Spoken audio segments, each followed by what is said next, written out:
Merhaba, Bitki Günlüğü'me hoş geldiniz sevgili bitki dostları. Bitkilerin dünyasına yaptığımız bu yolculukta her gün yeni bitkilerle tanışabilir, onların pek fazla bilinmeyen hikayelerini benden dinleyebilirsiniz. Dilerseniz hemen yeni bir bitkiyle daha tanışalım. Rüzgar gülü ya da Latince adıyla Pulsatilla, düğün çiçeğigiller yani Ranunculaceae familyasının üyesi olan yaklaşık 30 türü içeren, çok yıllık ve yavaş büyüyen otsu bitkilerden oluşan bir ailedir.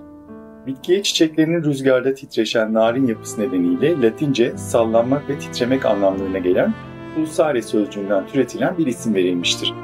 Ona ayrıca farklı dillerde paskalya çiçeği, rüzgar çiçeği ya da çayır anemonu da denir. Rüzgar gülü genellikle ılıman ya da soğuk iklimlerde güneşli ve hafif eğimli arazilerde yetişir. Avrupa, Sibirya, Çin ve Kuzey Amerika'nın bazı bölgelerinde alpin çayırlar, bozkırlar, kayalık yamaçlar ve orman kıyılarında doğal halde yetişir.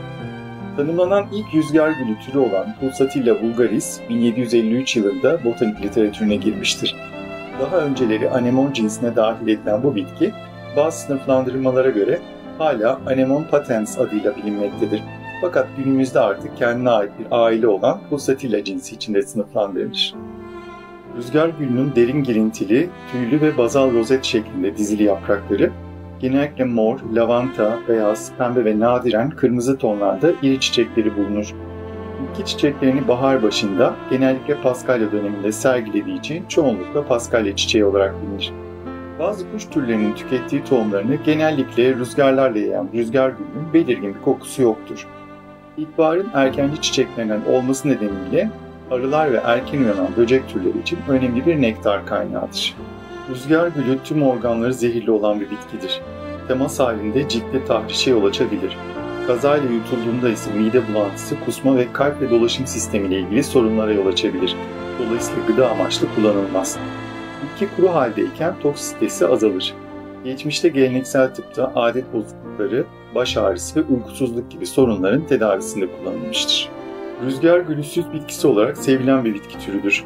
Özellikle kaya bahçeleri ve doğal görünümlü bahçeler için sıklıkla tercih edilir.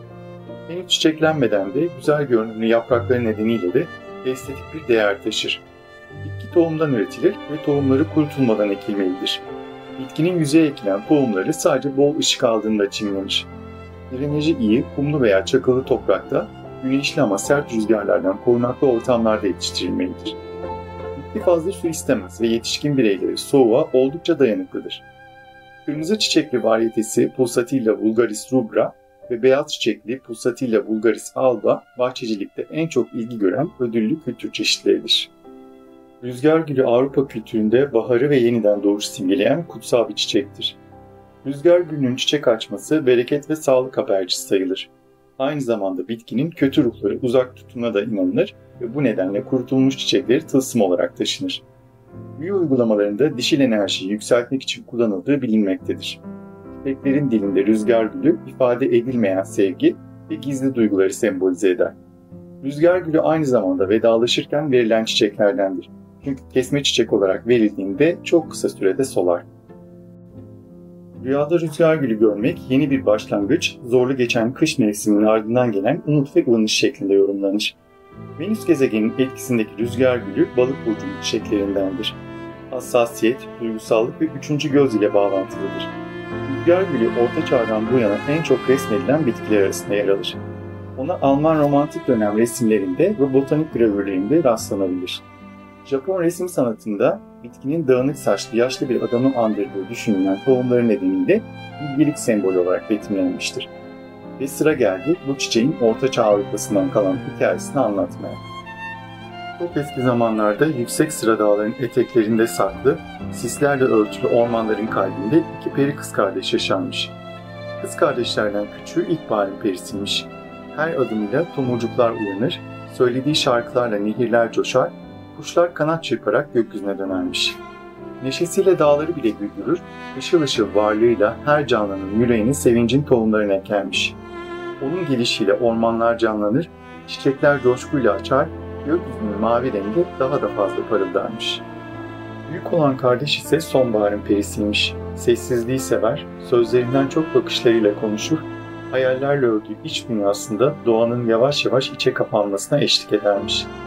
Gittiği her yere sarı, kızıl ve turuncunun binbir tonunu getirir, Yağmurları ve rüzgarları çağırır, ağaç yapraklarını hüzünlü bir dansla toprağa indirirmiş. Usulca yağan yağmur damlalarıyla kalplere huzur ve dinginlik fısıldar, doğanın uykudan önce son bir kez daha derin bir nefes almasına aracılık edermiş. Ormanda yaşayan bütün canlılar küçük kardeşi her yıl büyük şölenlerle karşılarmış. Onun gelişi adeta bir bayram, bir yeniden doğuşmuş. Ama büyük kardeşi fark eden neredeyse hiç olmazmış. Oysa o da döngünün vazgeçilmez bir parçasıymış. Rüzgarın taşıdığı vedaları, yaprakların düşerken fısıldadığı o son sözleri dinleyen sadece oymuş. Ama zamanla küçük kardeşin ışığı öyle güçlü parlamış ki büyük kardeşin varlığı gölgede kalmış ve her yıl biraz daha unutulup gitmiş. Bir gün ilkbahar perisi kardeşine üzerine pek de düşünmeden şunları söylemiş. Seni gördüğümde nedense içimi bir korku kaplıyor. Kışın soğuk yüzü, doğanın hiç uyanmayacakmış gibi uykuya dalışı gözümde canlanıyor. Korkuyorum senden. Seninle gelen karanlık adeta neşemizi gölgeliyor. Bu acı sözler büyük kardeşin kalbinde çok derin bir iz bırakmış.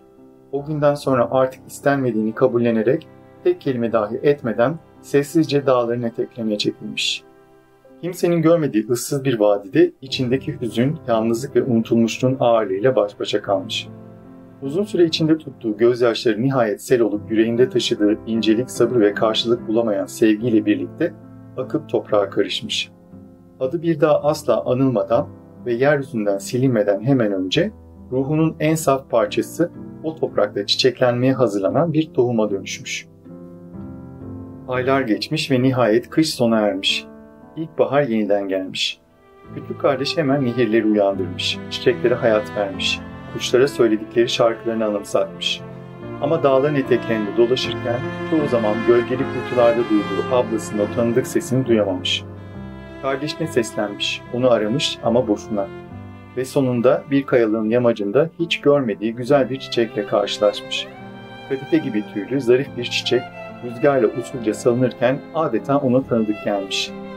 İlkbahar perisi bu çiçeğe dokunduğunda içini aniden derin bir hüzün kaplamış. Kardeşini sonsuza dek kaybettiğini tam da o anda fark etmiş. Yüreğinden süzülen bir damla kanlı gözyaşı çiçeğin taç yapraklarına düşmüş ve onu kırmızıya boyamış. Böylece rüzgar gülü, düşüncesizce edilen sözlerden kaynaklanan pişmanlığın ve dile getirilmeyen sevginin nişanesi olmuş. Ormanın diğer sakinleri olan bitenden habersiz bu güzel çiçeğe ilkbaharın sessiz gözyaşları adını vermişler. O günden sonra her bahar başında açan bu çiçek, doğanın bitmeyen yaşam döngüsünde unutulanların bile geride bir iz bırakabileceğini, geç duyulan pişmanlığın hiçbir anlam ifade etmeyeceğini herkese hatırlatmaya devam etmiş.